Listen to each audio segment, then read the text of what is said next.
Alhamdulillahirabbil alamin wassalatu wassalamu ala asyrafil anbiya'i wal mursalin wa ala alihi wa sahbihi ajma'in. Subhanaka la ilma lana illa ma 'allamtana innaka antal alimul hakim. Rabbi shrah li sadri wa yassir li amri wahlul 'uqdatam min lisani yafqahu qawli.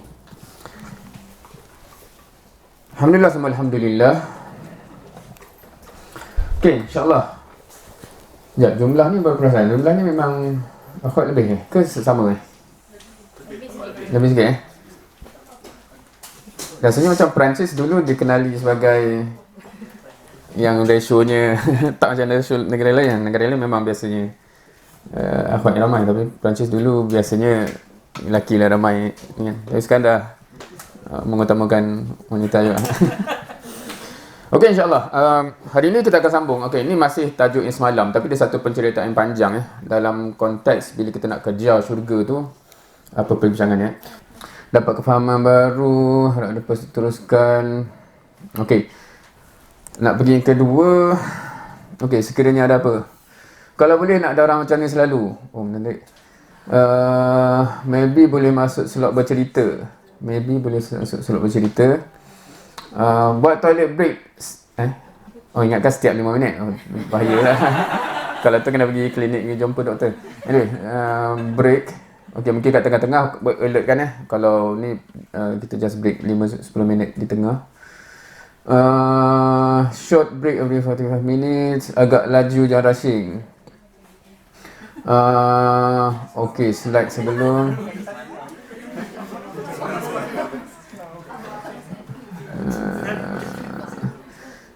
Ada template untuk mudah tulis-tulis. Ya, kalau itu maksud apa? Okay. Kita orang old school ni tak tahu teknologi terbaru. Okey, insya-Allah. Jazakumullah khairan katsira. Yang yang dapat ini akan cuba diusahakan insya-Allah. Okey, alhamdulillah. InsyaAllah kita sambung perbincangan semalam. Hopefully kita dapat recall baliklah dan masing-masing ada catatan dan nota masing-masing. Kita bermula berbicara dengan ayat-ayat Al-Quran, ayat syurga dan sebagainya. Dan from there kita nak tahu apa kita nak kena buat. So kita tak habis lagi bincang semalam. Kalau kita boleh recall, ada amalan kategori ubudiyah dan khalifah. Dan semalam kita baru cover one part of it. So hari ni insyaAllah kita akan continue on the next part lah. Maksudnya amal khalifah.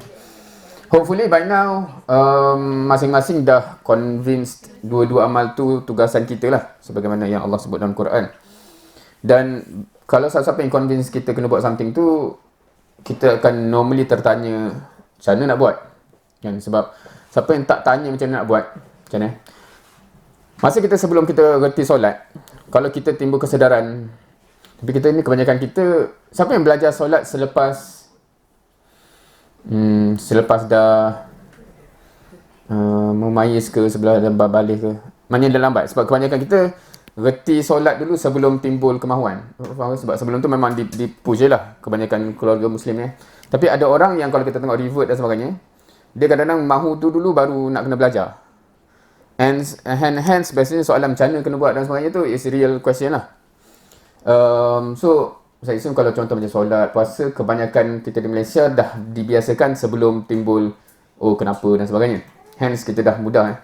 Tapi kalau perbincangan macam ni biasanya kita tak dibesarkan biasa dengan benda-benda macam ni. Hence this question should arise lah.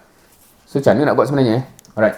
Now dalam perbincangan pasal amal khalifah ni, sebab ni satu topik yang amat typical in a way, dan jawapan dia tend to be dibawa in a certain way. So saya cuba dari segi preference saya cuba untuk perbincangan ni as genuine as possible. Maksudnya apa? Satu, kita bukan nak membina jawapan skema untuk menjawab kepada orang Dan juga yang paling biasa isu khalifah ni ialah kita suka tepek kepada apa yang sedia ada. Faham ke macam mana? Apa tugas khalifah kita Biasanya kita akan scan apa yang kita dah buat.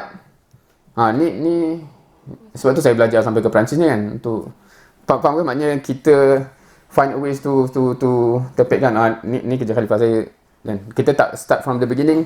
So kena buat apa So hopefully kita cuba retune, relearn, unlearn, relearn.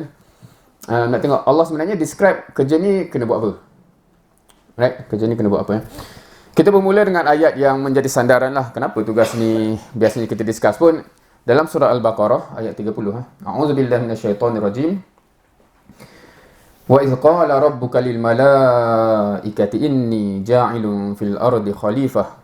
Okey, ni separuh daripada ayat tu lah. Lepas tu ada qalu, maknanya malaikat jawab semua tu kan. Tapi ayat ni menjadi sandaran, biasanya kita hafal sampai di situ. Allah describe nak jadi khalifah. Now, untuk faham khalifah ni kena buat apa? Siapa pernah tadabbur surah Al-Baqarah? S surah Al-Baqarah tu lah. Bukan maknanya S1 surah. Pernah? Kita tak sanggup lah tengok panjang dia tu kan. Tapi dia satu description of satu cerita, satu naratif tugas khalifah tu. Now, ini pangkal surah basically awal ayat 30. Lepas je ayat ni, Allah cerita terus pasal Nabi Adam Nabi Adam, Allah ajar dia apa semua tu kan. Itulah khalifah pertama. Right, kalau kita ambil template surah Al-Baqarah, khalifah pertama Nabi Adam. So Allah cerita, dan kemudian dari from the beginning ada dia punya adversary dia, ada dia punya apa kalau movie dia panggil apa kalau hero lawan villain atau antagonis tak biasa guna word tu, tapi villain dia lah So kita tahu maknanya dia template tu dah ada Kemudiannya banyak kisah-kisah Nabi yang lain yang juga jalankan tugas khalifah. Dan ada satu kaum ni yang banyak disebut. Kaum apa? Bani apa? Bani Israel. Bani Israel ni template yang, sebab Nabi sepanjang daripada Nabi Adam sampai Nabi Muhammad SAW tu banyak Nabi. Tapi yang menjadi fokus yang agak besar, Nabi-Nabi yang turun kepada Bani Israel. Bani Israel ni satu template umat yang diberi tugas khalifah. Tapi respon dia in a certain way. So in other words, kalau nak cakap Bani Israel ni kenapa banyak di-highlight dalam Quran, sebab dia adalah senior kita yang dapat tugas yang sama, tapi jawapannya in a certain way. Dan nanti kita akan tengok persoalan kepada kita ialah kita nak ikut jejak langkah dia ke bagaimana Now, kisah yang panjang sampai exactly tengah surah Al-Baqarah. Siapa tahu surah Al-Baqarah berapa ayat? 286. So tengah-tengah dia 143 Dalam ayat 143 datanglah ayat ini. Wa kadzalika ja'alnakum ummatan wasata litakunu syuhada'a 'alan nas wa yakuna ar-rasulu 'alaikum syahida. Of course yang bincang pasal miracle of Quran atau mukjizat, dia akan ceritalah macam mana ayat paling tengah ada word tengah dan sebagainya. Itu satu pembincangan pasal mukjizat lah. Anyway, dalam konteks ini Allah sebut wa kadzalika. Okey, kebanyakan ayat yang macam ini saya sengaja tak letak terjemahan lah untuk kita biasakan dengan word-word tu. Tapi boleh refer terjemahan masing-masing, insya-Allah tak ada masalah. Wa kadzalika apa? Dan dengan demikian ja'alnakum, kami jadikan kamu ummatan wasata, umat pertengahan. Now, so this is the declaration. With this, dengan demikian kami jadikan kamu umat pertengahan. Demikian tu rujuk kepada apa? So kalau kata dengan ini saya bla bla bla kan. Maknanya ini tu mestilah kita faham dulu tak?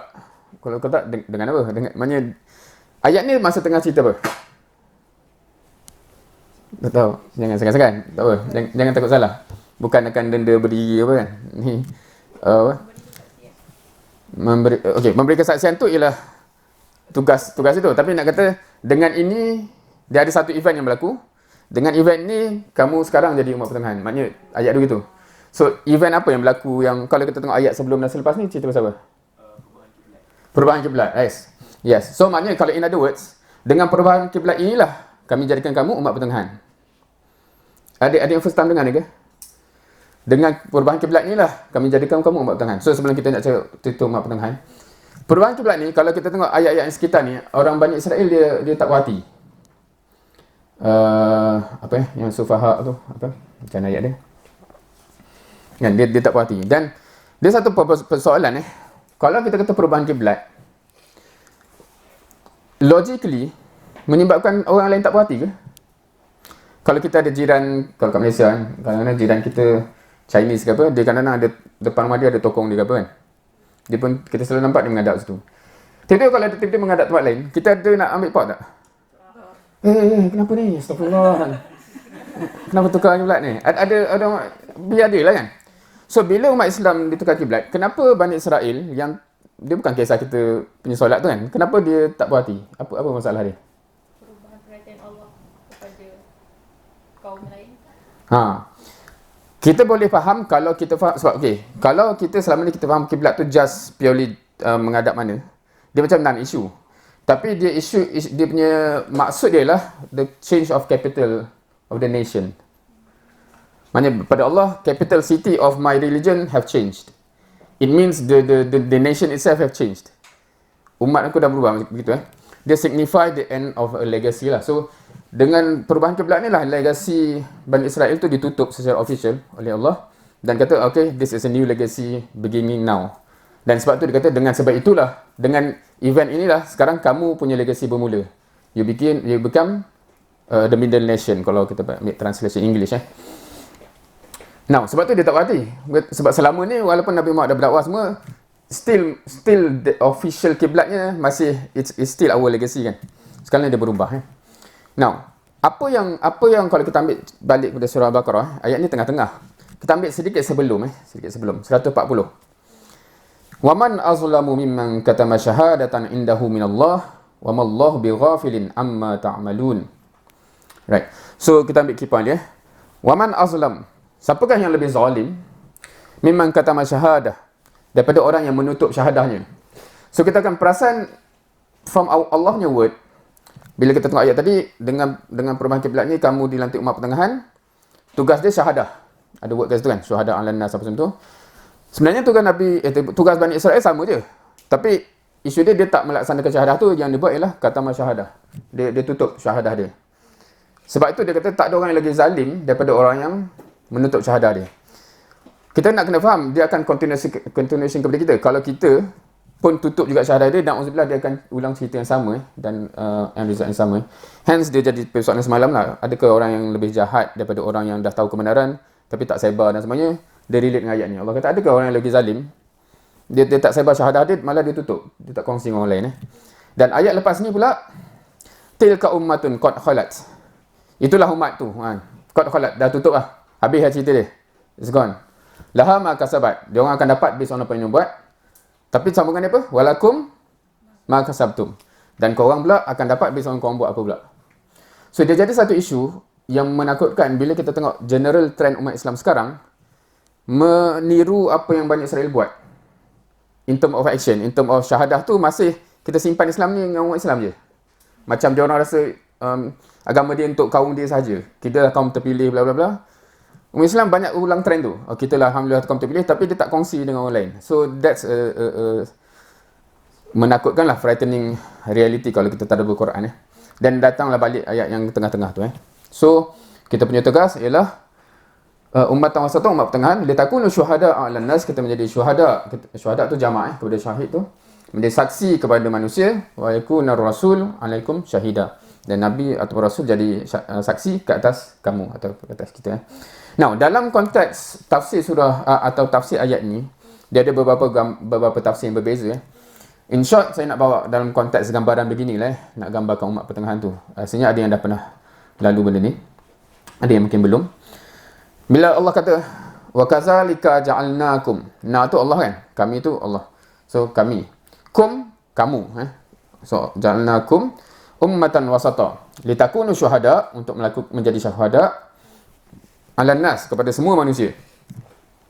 Wa yakuna rasul, Nabi Muhammad tu alaikum, ke atas kamu syahid. Dan dengan itu sebenarnya kita jadi umat pertengahan Now, from this perspective, kita susah nak claim kita ni umat pertengahan kalau kita bukan pertengahan antara Nabi Muhammad dengan manusia. Faham statement tak? Nabi Muhammad SAW dah jadi pertengahan antara Allah dengan kita. Dah sampai. So tugas aku selesai. Kita tak boleh nak claim kita tengah-tengah kalau sampai ke kita tak ada di bawah kita tu. Manusia yang lain tu. Dan kita tengah kat mana ni, awak dah maknanya awak tak buat kerja, awak dia mati di situ So itu gambaran mudah nak kata essentially tugas kita itu maksudnya yang dah sampai kepada kita, Nabi dah laksanakan tanggungjawab dia, dan of course umat terdahulu. Kita kena make sure bersambung seterusnya. Dan insya-Allah kita dah jadi umat pertengahan dalam tugas syuhada. Syuhada tu saksi Now, saksi ni kerja dia apa? Dalam apa saksi yang biasa kita tahu saksi? Dalam dunia punya konteks. Mahkamah. Lagi?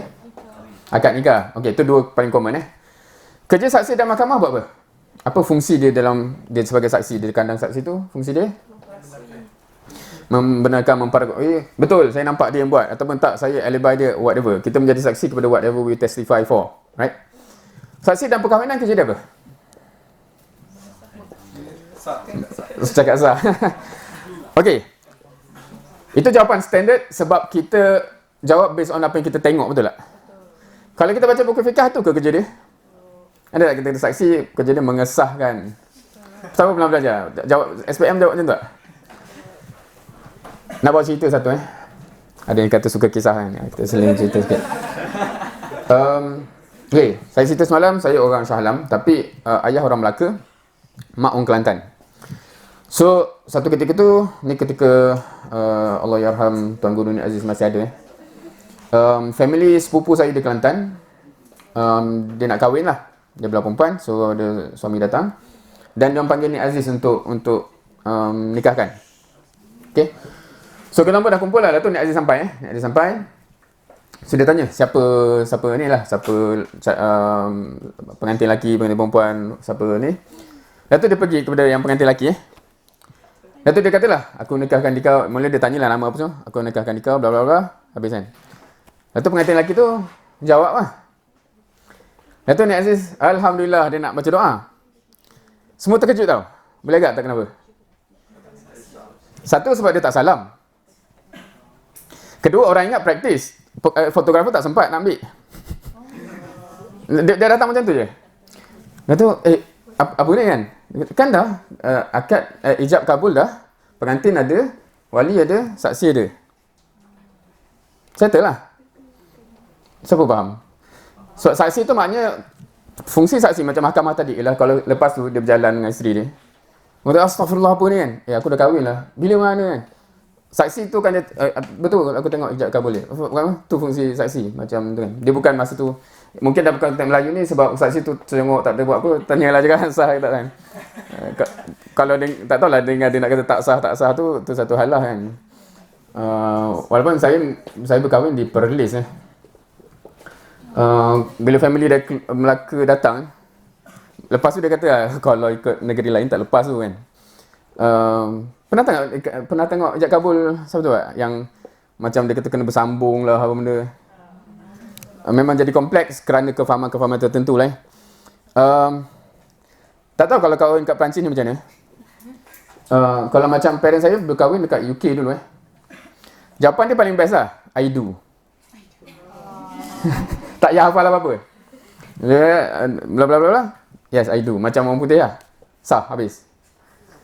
Tu isu fiqah lah tapi nak katanya ni nak cerita pasal saksi. Saksi tu tugas dia bukan mengesahkan dia maksudnya kalau ada orang dispute apa-apa macam perjanjian ke apa, ada saksi kan, orang itu dia testify, dia witness.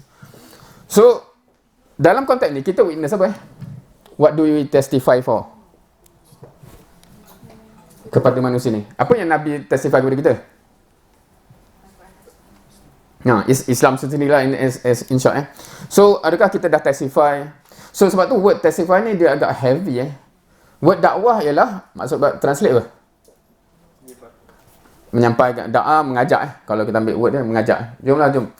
Witness ni dia lebih heavy kan, dia kena testify betul sampai terbukti. So mengajak, kalau word tugas kamu mengajak, dakwah okey lagi, aku dah ajak. Testify ni maksudnya sampai juri ke apa yakin betul. Islam memang betul. So that's the burden on us lah sebenarnya, tugas itu. Now, siapa yang pernah cover tajuk Syahadatul Haq, itulah essentially perbincangan dia, tapi more technical, lagi panjang untuk operasinya macam mana. Dan sebenarnya bila kita kata kita testify Islam, dia ada konteks individu tau. Adakah Islam ajar individu kena jadi baik etc? Yes. So kita kena testify dengan verbal, dengan action Ada tak Islam ajar pasal masyarakat? Ada juga. So macam ni kena testify on that. Ada tak Islam ajar pasal negara? Ada juga Hence kat situ yang datang complication dia. How do we testify dalam rangka yang macam-macam ni? Sebab to testify yang individu tu pun dah satu challenge. Verbally boleh kita cakap, tapi action orang nak tengok bukti dia. Masyarakat dan negara even more challenging lah. How to prove to the world this works. Hence kita akan cakap Sebab tu kalau sebelum ada negara yang jadi model tu, susah kita nak kata kita dah testify to that level. Itu satu perbincangan dia lah. Now, bila kita cakap pasal cabaran macam mana nak buat kerja-kerja khalifah ni, realiti manusia tu kita kena realise sebab kadang-kadang kita kata dakwah ajak tapi ada manusia yang memang mudah nak terima. Alhamdulillah dia terima. Ada manusia pula yang dia tak akan berubah until benda tu dah jadi norm. Sebab tu kita tengok Fathul Mekah tu baru ramai berbondong-bondong. Sebelum tu dia tunggu dan lihat dulu. Ada pula yang hidup di negara kufur. Kalau kita ambil konteks sirah, tak semua manusia dalam dunia ni duduk kat semenanjung Arab tu. Ada yang dekat Rom, Parsi, hence macam mana nak deal. Hence kat situ yang datang isu kenapa pergi perang Tabuk dan sebagainya tu. Because we have to liberate ataupun sampaikan Islam kepada orang-orang kat situ. Ada juga manusia yang terbukti macam mana pun aku memang profession aku kriminal tegar lah. Kat situ yang datangnya hukum hudud, hukum etc. Dan bagi kita nampak kenapa ada unsur tu. Kenapa tak cukup dengan dakwah sahaja? Kenapa kena ada criminal law?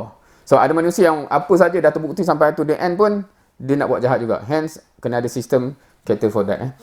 Ada juga yang kenapa kena sampai ada isu jihad? Sebab memang ada orang yang takkan sampai message tu until kerajaan kufur tu diketepikan dan sebagainya. Hence perbincangannya dia akan jadi besar. Now, kita masih bincang pasal surah Al-Baqarah. Kalau kita tengok ni snapshot Quran dalam phone. Kalau kita tengok page ke-28. Ada satu ayat yang kita amat familiar sepatutnya lah. A'udzubillahi minasyaitonirrajim. Ya ayyuhallazina amanu kutiba alaikumusiyam kama kutiba alal ladzina min qablikum la'allakum tattaqun. Nah, ayat ni biasanya akan kedengaran bila masuk bulan Ramadan. Dia jadi dalil wajibnya puasa. Kat mana word yang jadi key point untuk wajib tu? Kutiba. Kutiba alaikum siyam. Now, bagi kita yang baca Quran kalau kita buka lembaran, ni lembaran Quran kiri kanan. Perasan tak ada kutiba disebut di ayat yang lain? Kan, ada lagi kat situ Satu kat situ. Ya ayyuhallazina amanu kutiba alaikumul qisas. Diwajibkan atas kamu qisas. Bawah tu ada satu lagi.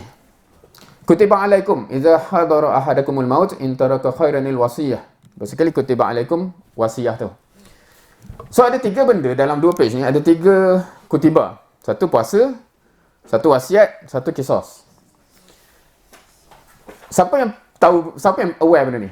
Ke siapa yang ada juga on lain wajib punya. Dah lah page sebelum pula tu kan. Now, word yang sama kutiba, tapi kenapa keseriusan kita lain antara 3 benda ni? Kesama je. Saya seserius puasa macam tu lah. Seserius itulah saya nak tegakkan hukum qisas di Malaysia. Ada yang tak? Ke apa benda qisas ni kan? Saya masuk ada yang buat qisas kat sini? Tak ada. Ataupun wasiat Now, kalau kita pergi page yang kemudian sikit, ada lagi satu dia agak terpisah sikit tapi dia masih kutiba yang sama. Kutiba alaikumul qital. So ini sampel ini sampel yang Allah guna word yang sama.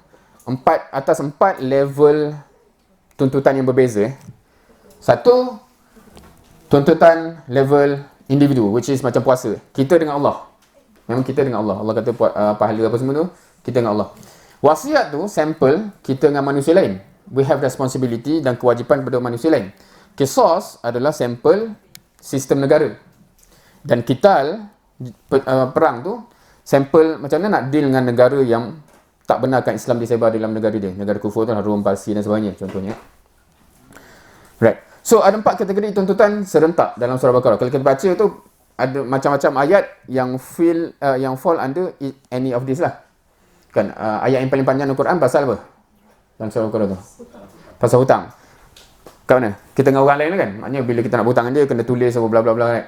So mana-mana ayat kita akan nampak dia akan fall under one of this kategori Now, kalau kita baca daripada kalau kita tengok konteks tadi, Allah nak jadikan khalifah pertama Nabi Adam, Nabi-Nabi Bani Israel, fail, tutup, kamu pula.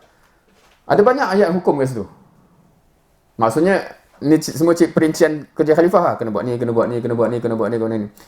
To the end, siapa yang baca dan rasa macam aku kena buat semua ni, satu soalan yang memang real, mampu ke?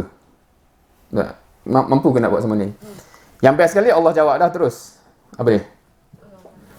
La yukallifullahu nafsan illa wus'aha. In other words, sebab Allah kata, aku takkan mentaklifkan kepada siapa-siapa kalau melainkan dia mampu. Kalau kita faham naratif tu, aku bagi tugas. Lepas tu kita kata, rasa tak mampu. Kalau kau tak mampu, aku tak bagi. Faham mafhum dia tak? Aku bagi tu kau mampu lah tu ngada kan. Dia kata tu. Sebab tu ada orang kata, nafsu kita kata tak mampu, Allah kata mampu, kita percaya siapa je lah. Right? Boleh terima ke? Itu Dan Allah ulang laha ma kasabat wa laiha ma iktasabat. Dia ulang penghujung cerita Bani Israel tu. Maknanya kau pun akan dapat based on apa yang kau buat lah. So kalau kita buat, alhamdulillah insya-Allah. Kalau tak buat, dia akan balik nasib Bani Israel. Bani Israel ni satu benda yang menarik dalam Al-Quran sebab semua cerita dia untuk remind kita jangan jadi macam senior awak ni. Tapi boleh bayang tak kalau kita kat sekolah sebelum SPM dulu. Lepas tu cikgu datang kata, astagfirullah kau ni macam ni kan, duk main macam ni. Nanti jadi macam senior kau seorang tu kan, dah tak ada future. Pesanan dia untuk siapa? Untuk kita jangan jadi gitu kan. Tapi umat Islam dia buat apa? Oh tu lah tak ada guna senior tu. Faham? Kita selalu kutuk Bani Israel tanpa faham point tu apa. Point tu jangan jadi gitu. Bukan, jom kita kutuk dia kan. Bukan. Ayat tu bukan untuk mengutuk orang. Ayat tu untuk kata, janganlah ulang kisah yang sama. Right. Now, so siapa yang perlu buat semua benda ni tadi tu? Kita kan, bagi siapa yang rasa, soalan dia agak interesting tau. Kalau saya tanya, selalu saya tanya ke sekolah, ke universiti, khalifah ni tugas siapa? Orang kata semua tugas semua. Lepas tu saya suka tanya, okay, cuba bayangkan kerja khalifah. Biasanya dia terbayang kerja yang bukan semua orang buat. Dia terbayang ketua negara, mana ada semua orang buat benda tu? Itu hanya orang tu kan. Dia tak terbayang kerja-kerja yang lain tu. Harapnya kita tak begitu lah. Maknanya kita ada tugas individu punya level dengan orang lain, tegakkan negara dan sampai ke international level. So kalau kita kata memang dia duduk pening kepala dah tuan, nak fikir macam mana nak buat. Memang individu ni hopefully kita memang usahakan dan biasanya ni dia akan overlap dengan ubudiah itu kan. Tapi ada kategori yang macam ni kan. Of course kalau nak just elaborate sikit, ayat kewajipan wasiat tadi sekarang masih wajib tak? Dah tak kan, sebab ada ayat apa yang lepas tu turun. Ayat faraid ni. Once ayat faraid turun dan dia dah ada sistem yang macam kalau orang tak sebab wasiat pun faraid tu dah ada. Tapi masih boleh wasiat. Tapi kalau sebelum ayat faraid tu maknanya wajib dia tak boleh tergantung macam mana harta ni kan. Tapi lepas tu dah ayat faraid. So that's technical fiqh lah. Kemudian ada level negara, sistem negara. Dia bukan hanya hudud dan sebagainya, hudud ekonomi macam jangan riba apa semua tu kan. Perundangan etc. Dan juga ada international. Yang ni pun satu perbincangan macam mana dalam realiti hari ni. Nanti tu kalau kita sempat kita sampai ke situ lah. Tapi for now dia akan jadi mostly academic discussion lah sebab kita masih berlega, kerja kita masih banyak di sebelum itu. Tapi dia penting untuk faham juga. Kalau orang tak faham kenapa perang-perang ni kan, dia jadi susah. Alright. Now satu lagi konteks familiar ni. A'udzubillahi minasyaitonirrajim wa ma arsalnaka illa rahmatan lil alamin. Now, ayat ni kata apa Tidaklah kami utuskan kamu sebab ka tu kamu seorang kan. So biasanya ayat macam tu memang refer kepada Nabi personal. Illa rahmatan lil alamin. Melainkan untuk jadi rahmat kepada alam Now, bila Allah declare Nabi Muhammad tu sebagai rahmat kepada alam, ada gambaran tak rahmatan lil alamin ni kalau dia tercapai macam mana gaya dia? Siapa boleh bayang? Ataupun pernah? Macam zaman Madinah. Okey, tapi kalau Abbasiyah. Okey, lagi-lagi. Now, ada satu hadis ni kita pergi laju je lah. Ni keratan-keratan hadis potong soal hadis ni panjang. Tapi saya nak highlight beberapa kali. Hadis ni dia bermula dengan ketika masa awal lagi, sahabat dia terseksa lah. Tahu kat Mekah kena seksa. Sampai dia orang kata, ya Rasulullah kan, tak boleh ke minta tolong Allah ni. Dan jawapan Nabi SAW apa? Sebelum korang ni, ada lelaki yang ditangkap, digali lubang, digergaji sampai terbelah dua. Tapi itu pun tak menyebabkan dia tinggalkan agama dia. Siapa boleh terima jawapan macam ni? Macam apa-apa lah kita minta kan. Boleh tak minta doa kita sengsara ni kan? Sebelum korang ni, ada orang lagi teruk tau. Boleh terima tak? Lepas tu ada, sebenarnya sambung lagi. Sebab dia ada dua sampel yang Nabi sebut. Satu yang ni, terbelah dua. Satu lagi yang sikat besi tu sampai tercabut daging daripada tulang. Lepas tu hujung dia, wallahi, demi Allah, la yutimmannallaha hadzal amr. Allah confirm akan sempurnakan urusan ni. Hatta yasira rakib ma baina Sana'a wa Hadramaut. Sehingga orang boleh bermusafir, boleh travel daripada Sana'a ke Hadramaut. Ma yakhafu illa Allah Ta'ala wa zi'ba ala ghanami. Dia tak risau apa kecuali memang dia takut Allah, dan juga dia takut serigala tegam dia punya kambing biri lah. Walakinnakum ta'jalun, tapi kamu ni tergesa-gesa. Faham tak apa yang nak cakap macam ni? Now, apa point? Faham tak? Ke apa benda kembar apa travel? Point dia kat sini. Okey. Zaman ketika tu, kafilah-kafilah yang travel ni, kerisauan besar dia ialah perompak-perompak. Even Badar tu pun memang Nabi nak intercept kafilah dagang Abu Sufyan tu kan. Maknanya itu norm ketika tu. So they always in danger. So gambaran kat sini ialah there will time come bila Allah dah sempurnakan ni, maknanya and result dia ialah orang boleh travel tanpa risau jenayah. In other words, macam jenayah dah tak ada kat dunia ni. That's representation of rahmat ke seluruh alam. So that's ni satu hadis yang kita boleh relate dengan kalau rahmatan lil alamin telah terlaksana, telah tercapai. Semua orang rasa rahmat. Maknanya anak kita main kat depan tak risaulah ada kut-kut ada apa-apa. Maknanya semua tenang. Boleh bayang tak? Okay, that's the reality. Now, selagi mana tahu tak ni gambar apa? Ni pelayanan Rohingya masa awal tu dia ramai lari ke Bangladesh. Selagi mana ada kisah macam ni berlaku, possible tak untuk kita claim rahmatan lil alamin? Tak possible kan? Boleh ke kita cakap kau ni rahmat kan, dunia ni rahmat ke apa? Dia tak rasa gitulah. Kenal tak Mama? Okey, ni ambil dua sampel Selagi mana rakyat, kalau kat China tahu ke apa yang berlaku kat setengah-setengah umat Islam yang dalam jajahan dia tu? Kita tahu. Kalau North Korea ni satu hal lagi lah. Selagi mana ada rakyat-rakyat yang masih ditangani begitu, boleh tak kita nak claim rahmatan lil alamin telah tercapai? Tak boleh. Now, back to this question. Adakah Rasulullah SAW berjaya capai rahmatan lil alamin? Tak boleh jawab. Secara zahirnya, sebab masa Nabi SAW wafat, Rom pasti masih begitu. Dan semua begitu kan. So, kalau orang kata macam Madinah tadi, bolehlah kita kata rahmatan lil jazirah Arab contohnya. Bolehlah. Tapi lil alamin tak lagi kan. So, persoalan seterusnya, adakah kita nak kata tugas Nabi tak selesai? Bila Nabi wafat, indicate tugasnya selesai. So, how to understand this? Tugas Nabi selesai, tapi Allah kata dia untuk rahmatan lil alamin, rahmatan lil alamin jauh lagi, tak sampai pun. So, kena? The only reason tugas dia selesai ialah dia dah wariskan to the sahabat, dan sahabat tahu exactly what to do next.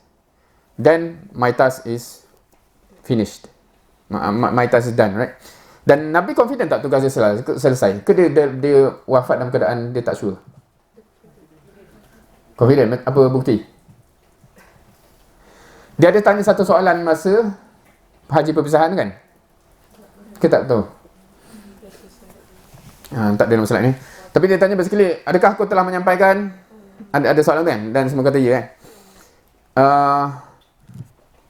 Itu gambaran confident, dan dia kata ya Allah saksikan. Dia orang ni menjadi saksi, aku dah settle kerja aku. Siapa? Okay, itu satu benchmark. Nak sebut ni pun yalah terasa cuak tu kan. Tapi siapa yang rasa dia boleh sebelum dia mati dia boleh cakap macam tu? Semua jiran-jiran semua saya dah sampaikan okey, boleh tak? Ke engkau apa yang kau sampaikan? So that's the benchmark of how faham maknanya kita nak balik dalam keadaan kita selesai tanggungjawab. Dan Nabi balik dalam keadaan dia yakin dia selesai, sampai dia boleh tanya semua orang, betul kan? Aku dah selesai. Kita boleh tanya di sini lah, dan maknanya na'udzubillah kita pun tak berani nak bayangkan Alright. So itu tapi maksudnya memang daripada point Nabi Muhammad SAW start from he's the only one sampai kepada rahmatan alamin di satu jalan yang panjang ratusan tahun. sebenarnya sampai kepada kemuncak kejayaan Islam tu pun, dia belum boleh di-argue sebagai rahmatan lil alamin sebab the way dia tewas tu sebab masih ada yang side villain tu yang masih bukan villain syaitan tu lah, maknanya yang dia ada side yang masih begitu kan, masih kufur dan sebagainya, dan akhirnya tu kan. So dia hanya akan sampai sebenarnya sekali sebelum kiamat nanti kan, when Islam akan sampai tu. The question ialah Nabi SAW tugas dia boleh kata tugas dia selesai sebab all that needs to be passed down dia dah pass down. Dan sahabat pun dia boleh claim benda gitu dia dah pass down. Question kepada kita adalah sebelum kita mati kita dah boleh kata kita dah pass down kepada next generation ke? Ke kita balikkan keadaan kita tak buat apa-apa kan? So na'udzubillah. Now, bila kita dah cakap semua benda tu, berapa ramai yang perlu buat benda ni? How many people does it take to actually complete all of this? Cukup tak ni? Okey lagi tak ni? Ke dah macam tak boleh menerima hakikat dah ni? Macam ya Allah, pasal ni. Misal aku tahu semua benda ni. Soalan lah. Tadi bila soalan kita kata how sure are we kita dah pass down to the next generation? Bolehkah kalau kita nak tanya soalan, how sure are we kita have received all that kita dah patut dapat sepatutnya sebelum kita pass down to everything? Okay. Tak boleh ada semua. That question bukan tak boleh tanya, tapi macam ni, regardless of that answer, that's on them. Betul tak? Maksudnya kalau dia orang tak buat kerja, orang sebelum kita tak buat kerja, dia orang kena tanggung lah. Dia tak boleh macam, oh dia orang tak buat kerja, aku pun nak sama-sama dengan dia orang. That's not the answer that we need lah. So dia macam at the end of the day, kalau kita kata each of us individually, sebab kita bukan, tadi kita cakap pasal orang atas dia sama je kalau kita dengan rakan kita pun, just kerana contohnya banyak member kita yang tak, lepas tu tak buat kerja ke apa, dia tak jadi justifikasi untuk kita kata tapi dia orang faham kan? Sebab at the end of the day each of us individually akan berhadapan dengan Allah dan kita kena jawab on our own action. So dalam konteks sekarang kalau kita kat situ amat susah untuk kita kata, untuk anyone argue yang to obtain what we need to be able to fulfill our responsibility dan pass down, kita tak ada access benda tu, especially dalam zaman teknologi ni lah. Dia amat berbeza zaman satu ketika dulu, yang mana sebab itu tugas Nabi sebelum Nabi Muhammad SAW ni dia tak kepada satu dunia, because that's not achievable task pun kepada mana-mana Nabi. Dia tak ada communication yang begitu so tugas dia kat situ, right, ke kaum dan semuanya. Nabi Muhammad SAW ni dia agak berbeza sebab Allah sendiri tahu apa yang akan berlaku kemudian, dan task dia memang sesuai untuk until the end of time. Dan kita at the age where lagi macam information etc tu lagi almost tak ada alasan lah in that sense lagi tak ada alasan. Banyak juga masa kita kena filter yes. Okay, nanti tu ada tajuk khas yang berkaitan dengan Al-Manna pun dari awal dia kata once kita dah semangat ni, dia punya kerisauan pertama ialah ada orang ajak macam ni, ada macam ni, ada kata macam ni, dan it's our task to be able to analyse and filter out what's real and what's nonsense lah. And that's on us juga sebenarnya. Jangan, kita tak boleh nak kata kenapa kau buat macam ni kan, itulah ada ustaz tu cakap, maknanya dan dia memang akan kena tanggung lah dia pergi cakap benda tu, but kita tak boleh lepas just kerana begitu kan. So the discipline that we try to train ialah how to actually analyse benda based on betul ke bersandaran dan sebagainya, including whatever I'm saying lah. So kalau kata tak match dengan apa yang Allah actually cakap, you should be able to argue, right? Okay, alright. Now satu mindset yang saya nak bawa Now, siapa yang kat sini rasa dia belah yang kanan tu? Okay. Now, ni dua Satu ialah bila dia dapat satu task, dia akan filter takat mana kita nak buat based on kita ada banyak ni je, kita buat ni je lah. Siapa yang mindset dia tend to be gitu, ataupun yang belah kanan oh, kerja ni memang kena 20 orang ni. Kita baru 5, kena tambah 15. Siapa yang rasa dia belah kanan yang biru tu, siapa yang rasa dia belah kiri? Macam mana nak jawab dah? Siapa yang rasa naturally, ni bukan tanya mana betul salah nak tanya our previous tendency tu biasa mana? Siapa yang belah kau mana? Siapa yang belah kiri ni? Ada yang kanan tak? Oh, power. Sebab Saya rasa yang ni susah nak jumpa. Kebanyakan orang by default dia biasanya macam ni. Saya kat banyak universiti pun bila any project apa, dia akan filter, tapi kita berapa ni kan, so kita buat takat ni lah. But even though tendensi kita, kebiasaan kita gitu, boleh agak tak sepatutnya macam ni?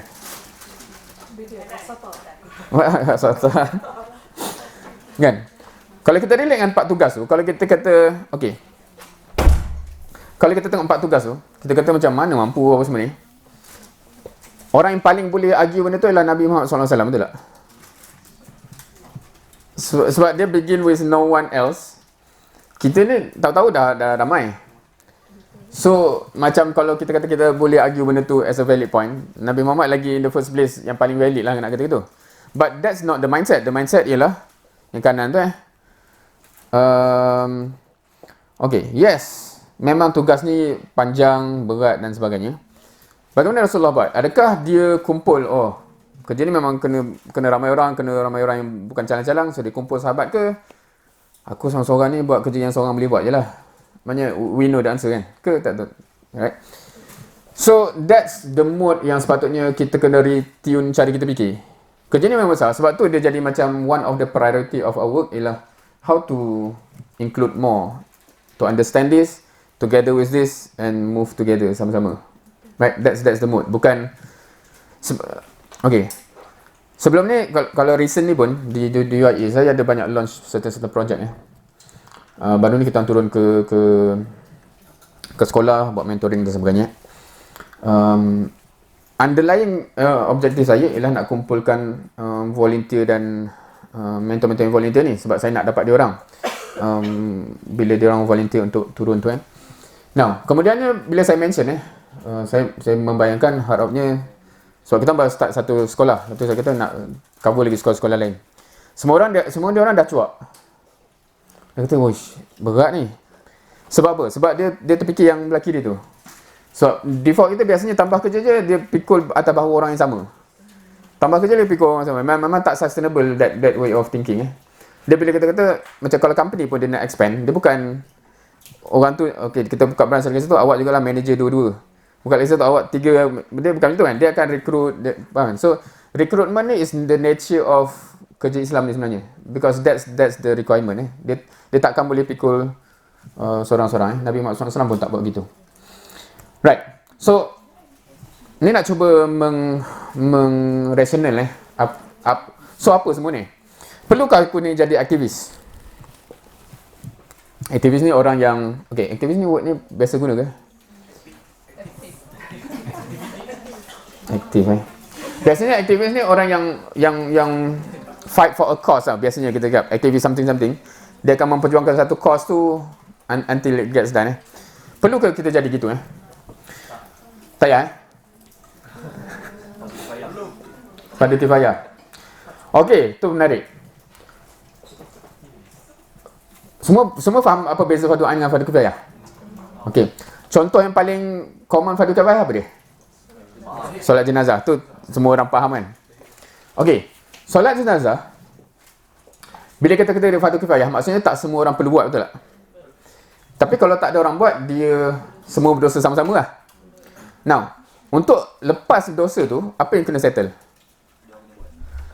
Kalau orang tu buat tapi dia tak kerti, dia buat tak jadi-jadi. Faham tak? Buat tu apa maksud buat? Buat tu kalau dia mandikan tapi dia main pancut dia jauh. Kata orang dah buat dah. Faham tak? Dia bukan orang buat tau, orang selesaikan, betul tak? Tu kena faham tu. Dia bila ada orang selesaikan dengan sempurna, alhamdulillah settle. Kalau kita cakap semua benda ni dia sama. Isu dia ialah kita boleh tengok kerja ni besar, ada 3 orang buat kan. Bila kita guna ayat ada orang buat, kita rasa selamat tau. Tapi dia kena ada orang selesaikan. Dan kita tahu 3 orang tu tak boleh selesaikan kerja besar ni. So, kita argue ni kerja fardu kifayah. Hopefully lah, insyaAllah harapnya dia orang berjaya buat tu. Itu kita gamble gila lah. Faham tak? Kita cakap 4 benda tu fardu kifayah tu. Hanya selesai bila benda tu diselesaikan. Kalau, dan logiknya, orang yang buat benda tu sekarang amat tak cukup untuk selesaikan. Bila kita tak habis, insyaAllah dah ada orang buat. Na'udzubillah lah, kalau level ni saya boleh cakap dengan confident sebab ni level universiti, sepatutnya lebih faham. Itu gamble yang tak berbaloi ya. So kalau kita 4 orang yang cuba buat dan kita die trying, tak sempat sampai pun kita dah mati, dan kita ada jawapan. Tapi orang gamble kat tepi, hopefully ada orang selesaikan tu, kita takkan ada jawapan sebab orang tu kerja ni pun kalau kita tengok dia makan generasi so lagilah maknanya kita akan mati dalam keadaan generasi kita memang tak sempat selesaikan, and we have no answer for that So fardu kifayah tu betul, tapi saya risau ramai orang salah faham fardu kifayah tu. Dia ingat just ada orang buat selesai. Dia bukan, dia kena orang selesaikan. Macam mandi jenazah tu lah. Kalau kita kata ada orang buat tapi budak-budak yang tak belajar kan dia buat, tak apa benda yang dia buat, dia ataupun tak cukup orang, dia tak selesai kan. Boleh terima kan? Faham? So fardu kifayah tu perlu difahami dengan betul, walaupun dia bukan fardu ain betul. Tapi fardu kifayah tu still first word dia fardu lah. Baru kifayah tu nature dia. Okey, dalam satu tulisan Al-Banna, hal nahnu qaumun amaliyun ni lagi ada bincang tentang adakah kita ni orang-orang yang beramal dan praktikal ke kita cakap dan berretorika semata. So harapnya kita ni bukan benda-benda macam ni onwards, kita bukan setakat sembang-sembang kencang, sembang lebat dan sebagainya. Tapi kita put into practice dan practical about it, practical. And that's a keyword yang biasanya akan memakan masa lah untuk kita faham what is actually practical for this kind of task. Now, so based on argument yang disebut tadi fardu kifayah, I would argue memang kita tak ada option untuk excuse diri kita daripada jadi aktivis lah. Orang yang actively mengusahakan apa yang patut diusahakan. Now, seterusnya, perlukah kumpul aktivis yang lain? I think we already answer that one, right? So mindset kerja kita, sorry lah, Iron Man ni penat dah gerak-gerak ni. So saya tak bergerak, saya suruh dia yang menghiburkan kawan. Okay, so kita punya mindset bukan hanya untuk jadi aktivis buat kerja, tapi juga how to kumpul ramai lagi orang untuk sama-sama bekerja. Dan semua Nabi ada kisah itu kan? Para sahabat, Ansar ataupun Hawariyun dan word-word yang seumpamanya. Right. Sampel kisah Nabi Musa tu semua tahu kan? Kenapa dia minta Harun?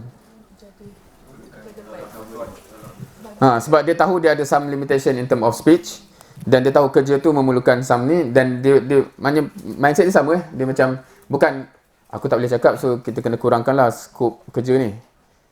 Dia bukan begitu kan, aku tulis je boleh tak? Dia bukan mengecikkan skop tu, kena cari orang yang boleh cover lah. So kita begitu macam kerja ni perlu macam ni, kita tak ada orang skill tu, kita kena cari orang skill tu untuk sama bagi faham dan bersama dengan kita. Now sila. Tapi to be able to cari orang tu, dia kena tahu lah juga kan. Maksudnya dia kena skill juga. Kita ke dia? Kita. Maksudnya kita kena tahu skill untuk kita perlu menarik orang tu. Maksudnya what is required. Know what is required. Kalau dia ni macam okey lah, sebenarnya tak rasa pun perlu faham tak? Maksudnya dia tak tahu permasalahan tu, dia tak akan cari orang jugalah. Jap, dia ni yang dicari tu ke dia ni yang kita ni? Dia yang mencari tu. Kita yang nak mencari orang tu. Okey. Dia kena sedar lah, maksudnya macam macam Nabi Musa tu, dia sedar dia ada kelemahan dia. Alright, faham. So kalau orang kata tak sedar dia ada kelemahan tu, dia orang kerja paling bagus, dia tak akan cari lah juga kan. Sebab dia rasa dia boleh handle. Okey. Ada ke orang yang macam tu? Ya, aku boleh ni. Set Frans ni bagi kat aku ke? Ada. Okay, once kita start memahami fiqh dakwah yang makin banyak di cover dalam daurah-daurah nanti, kita akan start faham. Okay, kalau kita tahu 4 level tu pun, kita akan tahu how many individual yang needed untuk cover semua sektor ekonomi, apa semua kan. Even dalam satu sektor pun, Islam lah. Malaysia ni agak interesting dalam dia champion, dia agak awal ke depan dalam ekonomi Islam. Tapi berapa ramai orang yang diperlukan itu? Sebab dia punya takhasus punya bidang tu banyak perbankan lah, apa benda-benda, dan keluar produk-produk yang baru dan sebagainya. Of course yang tu ada satu pembincangan panjang Kalau Ustaz Zaharuddin boleh cakap, ni masa tu lah dia kata kita masih dalam fasa meng-offer syariah compliant product. Faham ke? Syariah compliant. Belum lagi syariah based. Okey.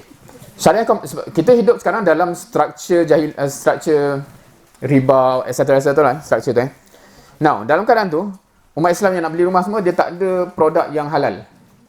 So, dia orang tak pasal fikir how to produce produk yang halal dalam kerangka riba ni. Yang ada produk halal yang umat Islam terselamat daripada dosa bila dia pergi situ. Itu syariah compliant At least produk tu comply dengan syariah. Syariah habis, dia akan benda ni semua tak ada ni. Semua ni Islam. Maknanya tak ada orang yang terperangkap dengan hutang sampai jadi apa. Maknanya tu syariah habis, which is a longer story. Just nak produce syariah compliant dalam reality yang ni, itu pun memang kena pakar-pakar yang ni yang dah buat. Alhamdulillah sekarang dah ada. Next phase ialah macam mana, perubahan ni besar lah. Kalau dalam konteks Malaysia, macam nak ubah sistem bank negara, etc. It's much longer discussion. Yang kalau kita sembang, kalau kat Malaysia tu, kita sebab ramai je ikhwah-ikhwah yang orang belakang bank negara dan sebagainya. Dia orang ada cerita lah, the back end punya discussion yang sedang diusahakan.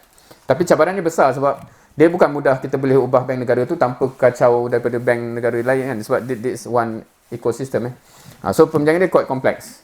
Tapi bagi orang yang tak faham, dia suka kutuk je kan. Ini masih riba apa kan. Sebab tapi kalau orang yang memang berusaha siang malam untuk menyelesaikan benda tu, it's a long discussion. Memang complicated. Tu belum nak cakap bidang-bidang yang lain bidang law dan sebagainya. Walaupun law agak tak susah sikit sebab kadang-kadang negara lain tu still ada juga negara yang akan interfere pasal human right apa semua kan. But anyway, tu satu perbincangan on its own kita semua je engineering kot ke bidang apa sini? Business dengan engineering. Cikgu Okay, cikgu dia bina orang lah. Engineering dia buat apa Tak apalah. Kita ambilkan slide dulu. Ada soalan? Yes. Oh, okay. Suka-suka je guna word bahasa Arab yang tak ni. Okay, jundi ni satu word bahasa Arab yang kalau kita literal translate dia jadi macam soldier. Askar, tentera. Sebab tu gambar mamak tu. Tapi perbincangan yang kita biasa guna word ni bukan imply sisi pegang senjata tu, tapi sisi kualiti dan karakteristik dia tu. Faham ke? Menjawab Masuk kepada poin yang seterusnya, keperluan aktivis dan jundi. Now, hopefully tadi kita dah establish perlunya kita jadi aktivis for the cause dan juga meramaikan aktivis Now masuk lagi satu bab iaitu jundi Jundi ni macam dia sebut tadi, it's a certain quality yang biasanya kadang-kadang kita sebut tu untuk gambarkan the level of kesiapan dia dan juga disiplin dia. Now so hopefully by now dah tergambar betapa besarnya tugas bila kita cakap all the 4 levels. Kalau ada yang rasa kecil kerja tu, pelik lah kan. It's a big task Now, untuk misi yang sebesar itu ramai aktivis sahaja actually tak cukup. Now, perlu juga ada kategori khusus yang bukan sekadar bekerja dan aktivis, tapi juga boleh disusun untuk apa saja keperluan. Dalam in other words, jundi Now, aspek yang berbeza dengan just aktivis, jundi ni dia punya extra karakter tu ialah dia ready untuk disusun, dia beri arahan dan deployment. Now, deployment familiar kan word deployment? Now, kalau tentera memang dia akan deploy lah. Tapi kalau dalam struktur negara biasanya doktor pun deploy. Sebab tu dia macam dalam sistem negara tu dia tahu kat mana yang perlu orang. Kalau guru pun sama kan. Hence dia akan deploy siapa ke mana Maknanya in that kind of career, dia kena ready untuk di-deploy.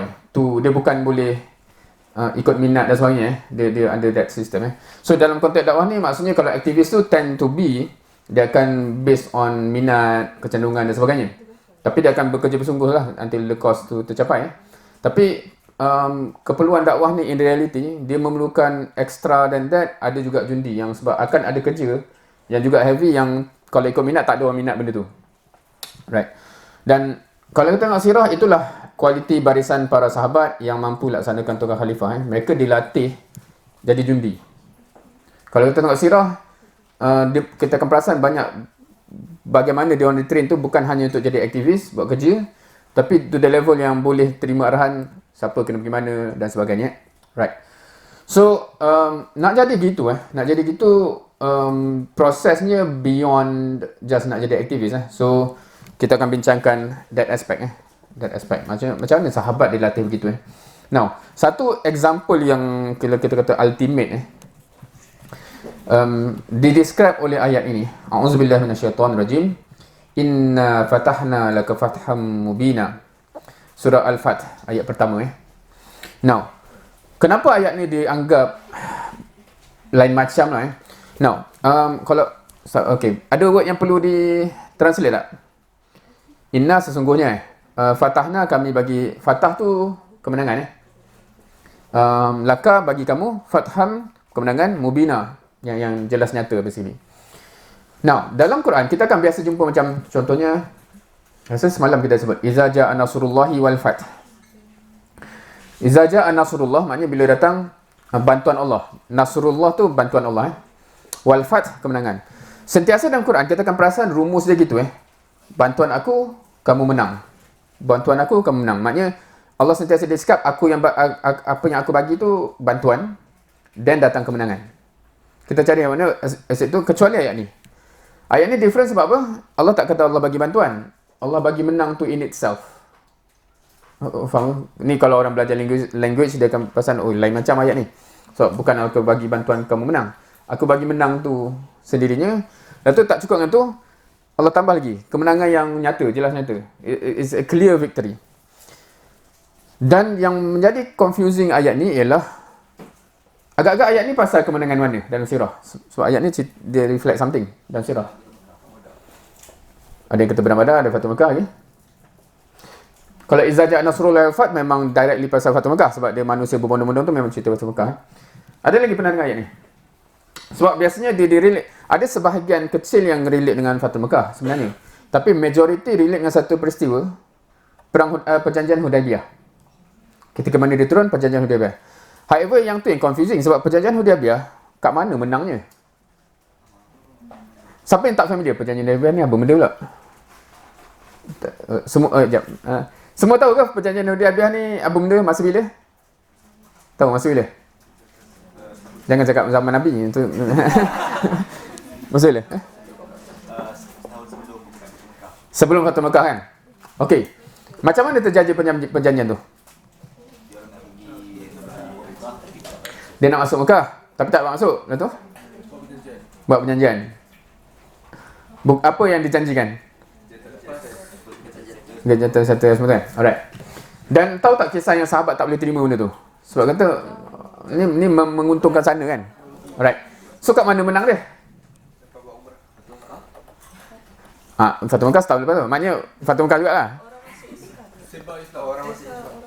Orang masuk Islam. Lagi. Ada yang kupah gitu. Now.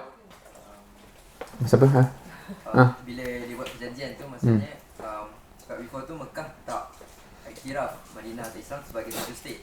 Okay. Dia buat perjanjian macam tu maksudnya dia iktiraflah ni satu state. Macam kita ada satu kerajaan Islam. Okay, maksudnya kita dah G2G punya level macam tu.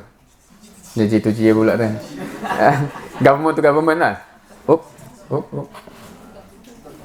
Oh. Ada siapa mana kacau pula government to government ni. Okay. Now, to put in context. Dia ada beberapa benda yang berlaku masa perjanjian Hudaybiyah tu yang menyebabkan sahabat susah nak terima Now, kalau kita backtrack balik kalau kita ni snapshot besar dalam sirah. Nabi diberi wahyu pertama dan kemudian berdakwah di Mekah. Allah suruh dakwah secara terbuka dan start mencabar Bilal kena seksa, keluarga Yasir kan, Sumayyah syahid, etc.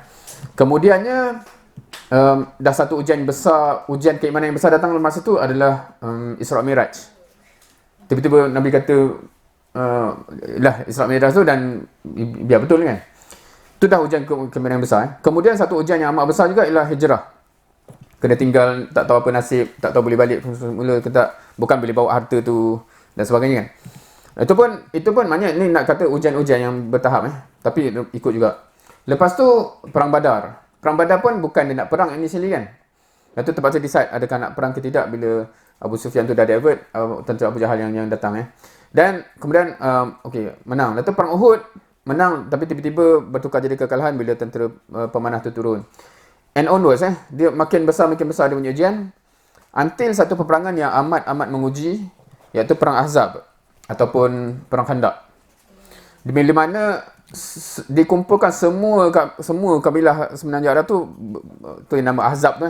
Maknanya semua hizib semua berkumpul nak hancurkan. Dan kemudian dengan Khandaq tu dan bantuan Allah semuanya habis di situ. Now, kalau kita bayang kita dah melalui semua benda tu dan just after semua orang ni semua kumpul nak hancurkan kita kat negara kita, tiba-tiba Nabi kata dia bermimpi kita akan masuk Mekah dalam keadaan berihram. Siapa yang willing untuk ikut? Ke tak faham soalan? Just after orang Mekah ni kumpulkan semua orang nak bunuh kita. Okey, aku mimpi kita akan masuk Mekah. Keadaan berihram, faham tak keadaan berihram? Bukan keadaan bersenjata macam sebelum ni. Mana ni memang nak serah tengkuk betul ni. Masuk tempat dia dalam keadaan begitu. Siapa berani ikut? Just after dia memang nak bunuh kita secara fizikal. Sahabat ikut Maknanya ini dah ujian lain macam lah, kat mana dia ikut. Lepas tu tak dapat masuk, betul tak? Siapa kalau kita macam, lah Nabi kata mimpi dah, apa benda ni? Dia bukan calang, maknanya dah percaya betul lah ni. Lepas tu tiba-tiba hantar Usman untuk bunding, Dato' dengar berita Usman dibunuh kan. Lepas tu ada banyak Atur Ridwan, kata kita memang dah rela nak ni kan. Tiba-tiba runding kena terima perjanjian tu dan salah satu butiran perjanjian tu. Kata mana achieve je ni. Satu lagi maksudnya dengan perjanjian kita declare benda ni kita balik. So itulah macam diibaratkan ultimate sekali bila sahabat yang selama ni ujian bukan calang-calang tu pun sami'na wa ata'na kat sini dia macam semua macam dah tak boleh accept lah. Ni benda ni kan. Until the very end yang of course Nabi Muhammad SAW dia lead by example kan. Dia sendiri yang sembelih bercukur dan sebagainya dan akhirnya ikut Now, balik pada ayat ni. Ayat ni quite interesting sebab kebanyakan kita bincang tadi tu dalam konteks kadang-kadang kita nampak as umat Islam Tapi ayat ni dia kata apa? Ni kalau kita pergi tafsir yang suka tengok language Inna fatahna laka fathah mubin. Allah declare siapa yang dapat menang ni? Umat Islam ke? Nabi, right? So memberikan dia jadi perspektif yang berbeza sebab dia kata laka bukan lakum. This is your personal victory. Yang bukan calang. Sebab tu penafsiran tu dia kata personal victory Nabi Muhammad SAW ialah bila mana dia dapat sampai orang yang dibina. Sahabat tu lulus this ultimate test of jundi dia, ketaatan dia, willingness to stay dengan Nabi as ketua itu kemenangan nyata. Dan once benda ni settle, of course dia macam domino lah orang kata lepas tu Fathul Mekah etc. Allah bagi benda-benda yang lain So from that perspective, kemenangan dia adalah kemenangan berjaya develop your mutarabbi ke, anak buah ke, binaan kita ke to that level faham ke? So itu satu reflection yang quite interesting lah to us Maksudnya bayangan kejayaan kita tu itu sebab kat situ lah maknanya lepas tu ni dah towards the end of fasa Madinah yang mana sahabat tu dah proof yang dia dah ready untuk carry on legacy Nabi Muhammad SAW tu. Faham? Maknanya dia dah terdidik sebegitu. So that's the maknanya kalau kita kata bila kata jundinya tu itu ujian dia lah Itu ujian dia yang sahabat telah lalui. Now ni nak bawa satu perspektif yang nak melengkapkan cerita pula. Kewajipan versus tambah pahala Kewajipan versus tambah pahala. Now kalau betul kita kata kita nak kejar syurga kita kejar syurga. Kalau betul kita ni nak kejar syurga, adakah kita ni akan jadi orang yang amat pulun pahala? Logik tak? Logik tak orang kata aku memang nak kejar syurga, aku nak kejar pahala. Lepas tu kata Lailatul Qadar dah dekat ni kan, jom. Tak apa. Maknanya dia tak make sense kan. Maknanya bila ada offer pahala yang berganda tu, orang yang betul-betul nak kejar syurga dan nak kumpul pahala ni, dia akan grab those kind of opportunity. Boleh faham kan? Right. Kalau kita lahir dekat Mekah atau Madinah, would we ever leave that place behind? Tak, kalau yang lain tu kenapa? Ada reason ke special tempat tu? Siapa pernah dengar hadis ni? solat di masjidku ini, mana Nabi sebut solat di Masjidin Nabawi tu 1000 kali ganda solat di masjid yang lain. Dan of course satu lagi maknanya solat di Masjidil Haram Mekah tu 100 kali ganda solat masjid aku. Now kalau each waktu solat di masjid, maknanya kalau kita solat kat mana-mana masjid kita ni, kita dekat situ, kalau Masjid Nabawi 1000 kali ganda, kalau Masjid Haram 100,000 kali ganda. Kalau that's the ganjaran every single time kita solat di masjid tu, kita akan tergamak untuk tinggalkan tempat tu tak? Betapa ruginya kan? Betul tak? Maknanya dah setiap kali 100,000, 100 jadi satu. Ni compare dengan masjid kita bukan compare dengan masjid kita solat seorang-seorang. Faham? Kalau seorang-seorang tu lagi lah. 27 jadi 27,000 jadi 200. Faham kan? Dia yang comparison ni kalau memang dah pergi masjid kalau yang dia tak masuk yang solat seorang-seorang tu. Now, so with that in mind, sahabat ni kan semua keluar kan lepas Nabi wafat. Tak rugi ke? Gila rugi pahala dia orang ni. Sebab ada kewajipan yang lebih besar, which is to sampaikan dakwah kepada orang yang Dengar jawapan tu? Sebab dia ada perspektif kewajipan tu. Now, kat sini yang datang perbincangan ini kalau kita tak settle kewajipan, okay, kalau kita ambil solat kita ada solat wajib, kita ada solat sunat. Right? Katalah kita rajin solat sunat tambah pahala ni, tapi solat 5 waktu tak buat. Dia make sense tak? Dia kata, tapi banyak pahala ni aku buat ni kan? Tak. Dia yang wajib tak settle, kewajipan tu tak settle. You tak boleh bayar dengan pahala lain. Faham ke? So from that perspective, sebab tu dia jadi macam ramai orang kadang-kadang dia tertipu dia cuba menambah pahala untuk cuba, tak tahu lah kalau syaitan punya mainan dia macam feel good punya factor. Tapi setengah tu dia macam dia tertipu macam as if benda tu boleh tampung. Contohnya, takut nak bagi contoh yang macam terlalu macam menunjuk siapa-siapa. Tapi kata ada orang tu macam dia adalah rasuah ke benda, lepas tu dia pergi haji banyak kali kan. Dia tak boleh bayar benda tu sebab itu perlu diselesaikan dengan benda tu kalau orang berzalimi orang dan sebagainya. Ataupun kalau orang yang kalau sebelum ni orang buat joke macam, "Oi, kenapa dia tu makin rajin pergi surau ni kan? Iktikaf kat surau lama pula tu kan." Oh, gadung isteri tu. Dia tak boleh selesaikan, faham kan? So anyway, so balik kepada ini bila kita cakap tugas khalifah ni, adakah kita anggap dia tanggungjawab ataupun pahala tambahan? So kalau kita anggap tanggungjawab, sebab tu dia macam dia bukan isu rugi tu, dia macam isu kita tak boleh jawab dengan Allah kalau kita tak laksanakan that responsibility kan. Sebab sahabat dulu bukan macam sekarang yang boleh naik flight balik tu kan. Dia bila dia keluar tu yang syahid ke mana-mana tu, dia memang insya-Allah tak sempat dah nak kembali kan. Dan dia nampak lagi kalau kisah yang famous apa yang dia dengan kuda dia sampai ke hujung laut tu. Hujung laut tu maksud bukan hujung laut, sampai kuda dah tak lagi tu kan. Dia kata kalau aku tahu lagi ada tanah kat sana dengan kuda-kuda aku pergilah. Tapi sebab dia dah sampai tu, maknanya benua Amerika masa tu belum dijumpai. So semangat dia macam selagi ada manusia dia perlu dapat Islam, macam tu lah. Right? Now, di mana aku dalam semua benda ni? Right? Adakah kalau kita belum jadi aktivis, hopefully kita nampak where we should be. Kalau kita belum jadi jundi, hopefully kita nampak juga there's a requirement yang perlu kat situ. Dan bila saya bercakap, okay, tajuk yang ini specifically, biasanya saya akan berbicara dengan level-level mahasiswa lah. Sebab this level of manusia should be able to understand this argument. Tak semua argument ataupun tak semua tugas sesuai dengan semua lapisan masyarakat. Faham? Maksudnya kalau kita jumpa pakcik-pakcik kat kampung, ada perbincangan yang lebih sesuai dengan dia. Now, bagi yang dah onward jadi aktivis ataupun onward jadi jundi, dia masih persoalannya ialah kita perlukan ramai kategori ini. So how to kumpulkan lagi dan sebagainya. So what now? Now, bagi yang memang ingin dibina menjadi jundi, terbayang tak?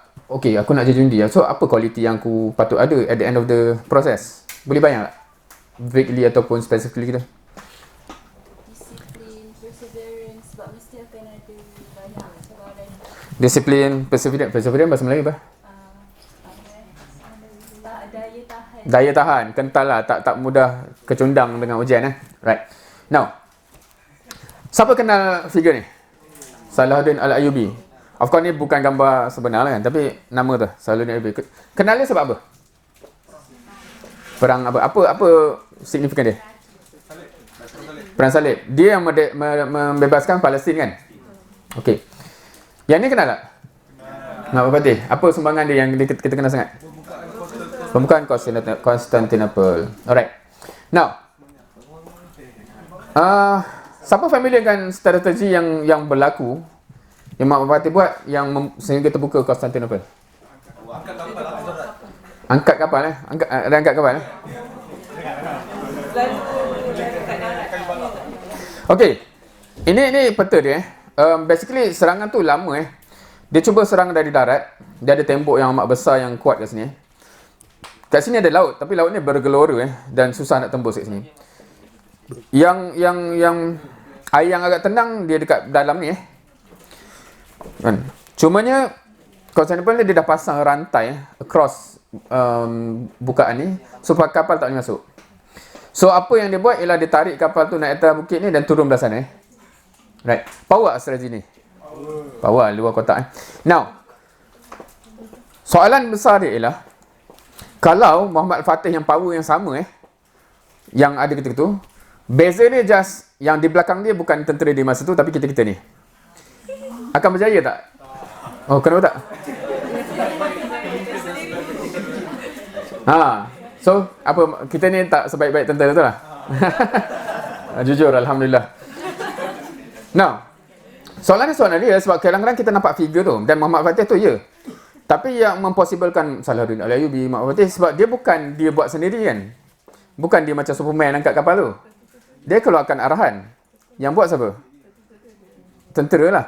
Now, generally saya bawa contoh ni sebab saya kata normally saya kenal ikhwan ni kalaulah Muhammad Fatih sama yang hebatnya tu tapi di belakang kita-kita ni kalau saya cakap dengan ikhwan biasanya ada beberapa possibility yang real. Satu ialah okey, wah kita akan tarik kapal ni atas kan. Satu argument yang akan keluar ialah inilah ketua kita ni kan fikir dah tak logik kapal air atas air kan atas darat benda pula kan. Tu satu.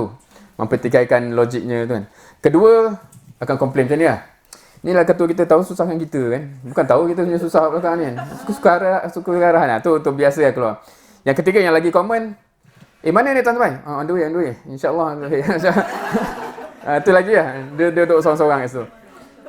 So itu just nak highlight beza kata jundi yang nak dibina yang actually di mana-mana belakang macam Nabi SAW dengan Muhajirin dan Ansar, Muhammad Fatih dengan tentera dia.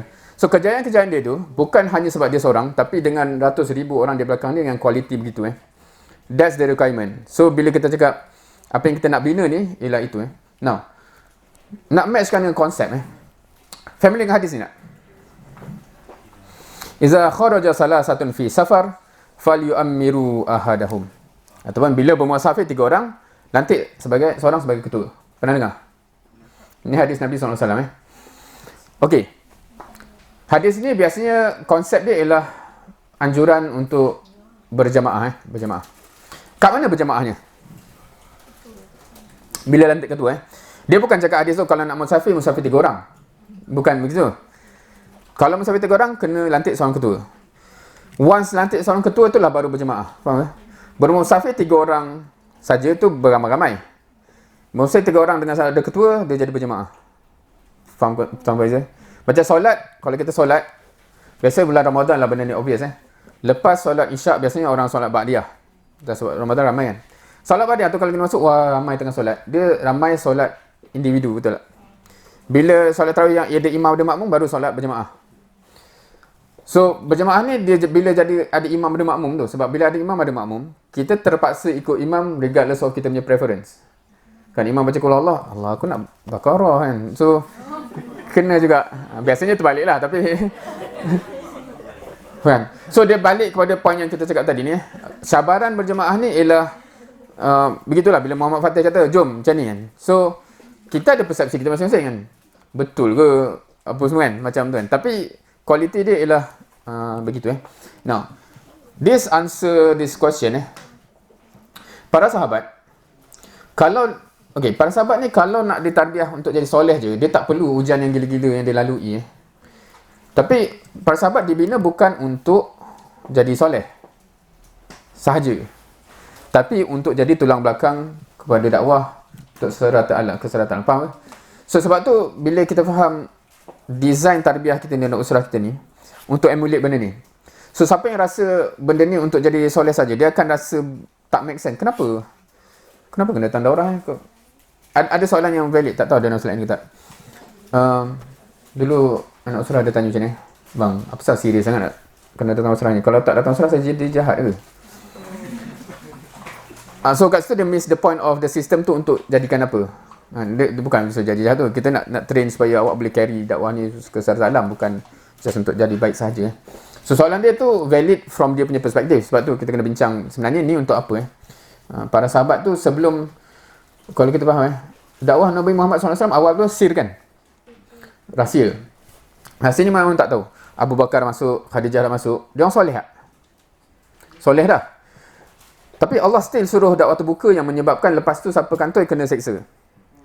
So, benda tu, kalau kita kata just semua ni untuk jadi soleh je, dia tak perlu susah-susah macam tu. Tapi, sahabat ni kenapa Allah takdirkan dan sentiasa push kena meningkat dia punya cabaran tu, supaya dia orang boleh survive untuk bawa benda ni after Nabi Muhammad SAW diwafatkan. So, kita pun kalau kita nak pass down, the process is different. So, nak relate dengan sistem tarbiyah kita.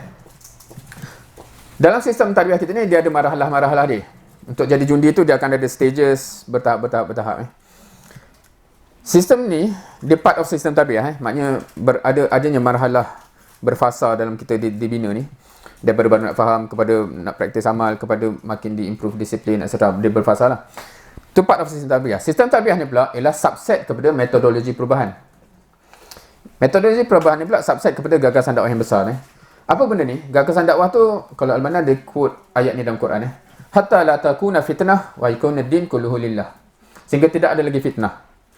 Basically mirror kepada rahmatul alamin semua itulah. Tak ada lagi jenayah, tak ada lagi fitnah, tak ada lagi kemungkaran. That's the ultimate aim.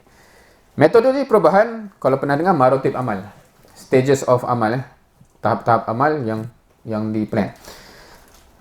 Sistem tarbiyah tu nak jadikan apa? Nak create jundi untuk bersama dengan soft. Okay. Dan marhalah tarbiyah tu akan bina disiplin, amal jama'i atau amal berjamaah dan kualiti karakter. Kualiti tu yang biasanya akan orang relate dengan 10 wasafat ataupun 10 sifat. That's one set of benda yang dibina dalam sistem tarbiyah. Kalau setengah orang dia tersilap, dia ingat itu je. Tapi itu sebenarnya untuk support disiplin dan amal jama'i supaya boleh jadi soft tu. Kan? Sebab tu kita dilatih macam mana teamwork dan sebagainya. Sebab akan bersama dengan soft untuk capai ke atas itu. Now, bila kita faham ni, secara operasi individu, ni kita cerita down the line insyaAllah. Kalau ada dah sampai situ, Alhamdulillah. Tapi kalau yang belum, ni down the line lah. Bukan nak paksakan operasinya terus. Secara individu, kalau kita faham semua benda tadi, kita akan perasan kita ada 4 kapasiti serentak. Ideally, yang kita mainkan. Pertama, sebagai ahli tarbiyah. Mungkin agak kecil tapi. Dan yang ni, masa saya bagi contoh-contoh tu dengan student di Malaysia, so adalah keluar nama-nama di Malaysia. Now, kapasiti kita sebagai ahli tarbiyah, untuk dibina akhirnya jadi jundi. So, kena disiplin dengan wasilah apa semua tu. Satu lagi kapasiti ialah kapasiti bina jundi. Yang ni biasanya kita akan kata sebagai murabbi ni. Kita kena bina jundi yang lain. Kapasiti yang seterusnya adalah medan amal. So, kita at the end of the day, sebab dua atas ni ialah kita nak jadi jundi dan kita nak create jundi lain. Dia bukan for the sake of ada orang. Dia for the sake of merubah medan-medan. So, kita sepatutnya memang kena boleh identify kita medan apa. Contohnya ada dakwah non-Muslim, ada tarbiyah yang sedia Muslim, ada anak muda, remaja, bla bla bla, wanita, ekonomi, bla bla, macam-macam medan. Dan lagi satu ialah kapasiti bina penggerak. Yang ni aktivis. So, ni just konsep besar lah. Secara operasinya akan ada pembincangan-pembincangan yang lebih detail. So, ideally setiap orang kena boleh identify at a certain phase nanti. Okay, aku dalam kapasiti tarbiyah, okay, ada komitmen macam ni. Dalam aku sebagai membina jundi yang lain, ni bendanya. Medan amal aku kat mana. Dan juga macam mana nak ajak orang lain yang tak ikut surah tapi still menyumbang kepada dakwah. Right? So, now, towards the end, ada beberapa soalan yang nak di-highlight kat sini. Ni soalan yang biasa orang tanya lah. Kalau kat Malaysia, saya kumpul soalan-soalan macam ni. Penting sangat ke komit semua wasilah ni kan? Ni yang disebut tadi. Kalau tak datang darah bukan pun jadi makin jahat saya ni kan. Saya malah datang sebab tajuk tu kurang menarik kan. So now, soalan-soalan tu menggambarkan dia ada persepsi tertentu terhadap program Now, objektif wasilah wasilah ni apa sebenarnya? Of course, yang ni yang biasanya orang nampak lah. Dia ada bahan yang nak di-cover. Tapi sebenarnya dia ada dua dimensi lain Satu, latihan komitmen tu sendiri. Maknanya kita boleh bayangkan pelatihan kita sekarang ni untuk ready kan kita kan nanti bila kita dah kerja, ada career, ada kesibukan sendiri, ada anak apa semua tu, how we are still able to manage kita punya schedule. Benda-benda yang kita set bersama sebagai pemantau bersama tu dia boleh jalan dalam keadaan yang lain tu kita maneuver all the scheduling semua kan. So itu part of komitmen yang dilatih. Dan lagi satu ialah muayyashah, ukhuwah dan sebagainya. Kita dan ikhwah yang lain atau akhwat yang lain, how we bond to become a team, insyaAllah. Right, so dia ada tiga-tiga tu. So kalau yang nampak macam tajuk kurang menarik dan dia malah datang, dia mungkin nampak macam soalannya kita hanya nak cover benda ni. Tapi sebenarnya ada pelatihan yang tu juga dan yang nak membina yang itu juga Right. So bagi yang ingin terlibat sebagai aktivis ni, sebab kat Malaysia slide ni ada orang yang macam bila saya menyampaikan kepada orang yang dah sedia dalam keadaan tertentu dah later on dah berkerja dan sebagainya, kadang-kadang circumstances berbeza. So usrah bagi aktivis ni memang mainly untuk membincangkan medan amal dan menggerakkan amal-amal lah. Bagi yang bukan hanya untuk jadi aktivis tapi untuk dibina juga sebagai jundi, dia punya pelatihan tu adalah untuk juga bukan sekadar medan-medan amal tapi membina disiplin amal jama'i Okey, ada sebarang persoalan. Now, okey, saya nak tutup dengan ada 3 minit lagi. So bila kita cakap kita nak kejar syurga ni semua family dengan ayat ni tak? A'udzubillahi minasyaitonirrajim. Wabtaghi fima ataqallahu ad-daral akhirah wa la tansa nasibaka minad dunya. Tu potongan ayat ni. Perlu translate Wabtaghi fima ataqallahu, ni roughly translation. Carilah pada apa yang Allah bagi kepada kamu tu dunia akhirat. Tapi jangan lupa nasib kamu di dunia. Poin dia apa? Dua-dua kejar, betul ke? Kejar akhirat jangan tinggal dunia lagi. Jangan lupa jangan lupa. Siapa yang ada dapat nasihat macam ni? Jangan lupa. Biasanya kita punya nasihat baik bagus pun jangan lupa solat. Which is terbalik daripada ayat ni kan. Ayat ni macam tahajud semua kejarlah tapi janganlah lupa pergi kelas. Ayah saya selalu pesan. Macam tu dia risau asyik solat je tak pergi kelas. Masya-Allah. Ni lain macam Hebat ni hebat. Sebab yang saya biasa jumpa yang terbalik lah. Maksudnya pada saya lekeh lah kalau kena pesan jangan lupa solat tu. Sebab maksudnya kalau tak pesan dia lupa. Maksudnya teruk sangat lah tu kan. So okay. Wabtaghi fima ataqallahu daral akhirah. Even fima ataqallahu tu apa? Apa saja yang Allah bagi kepada kita. Allah kata whatever Allah have given you, benda tu carilah akhirat. So Allah bagi aku sampai France. Macam mana aku cari akhirat dengan benda ni? Allah bagi aku sampai level degree master. Allah bagi aku ada kepakaran IT, ada kepakaran apa. Macam mana aku cari akhirat? Tapi jangan sampai lupa dunia. Now, satu contoh yang quite interesting ialah, pernah dengar kan? Abu Bakar infak semua harta dia. Umar infak separuh dan sebagainya. Apa Nabi tanya kepada, Nabi SAW tanya kepada Abu Bakar? Kenapa dia tanya tu? Sebab ini. Dia tak boleh, Alhamdulillah infak semua, Masya Allah, Alhamdulillah. Dia jap. Nasib anak isteri apa? Dan jawapan Abu Bakar? Itu jawapan yang menggambarkan bukan hanya dia tapi anak isteri dia pun level lain macam Itu bukan level manusia biasa. Sebab tu selain Abu Bakar, Umar pun tak macam tu. So kita tak boleh nak kata tu benchmark yang semua orang boleh ikut lah. Tapi the fact that Nabi SAW tanya, dia penekanan kat sini dia jangan sampai awak terlupa langsung dunia ni faham, jangan lupa. Tapi dia bukan seimbang tau, sebab Sengah kata seimbang, tapi word ni tak menyembah seimbang. Maksudnya yang ni kejar tapi janganlah lupa yang ni.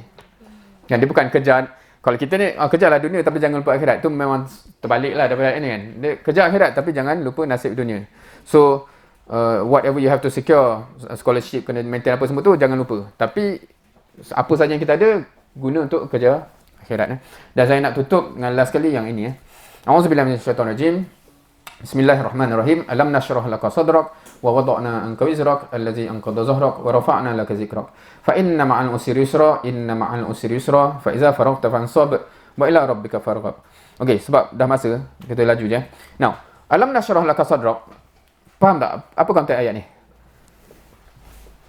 Allah cakap, bukankah kami dah lapangkan dada kamu? Siapa pernah baca doa ni? Qala rabbi ataupun doa ni, rabbi shrah li sadri wa yassir li amri. Okey. Kalau kita perasan, dia benda yang sama kan? Atas tu nashrah sadrak, kat mana rabbi shrah li sadri. Atas tu Allah ungkit, aku dah lapangkan dada kamu. Kat sini Nabi Musa kata, ya Allah lapangkan dadaku. Now, kenapa Nabi Musa doa ni? Allah kata jumpa Fir'aun. Sebab tu dia baca rabbi shrah li sadri wa yassir li amri. So kenapa kita nak belajar, kita baca doa ni? Sebab kita nanggap cikgu kita Fir'aun. Bukan.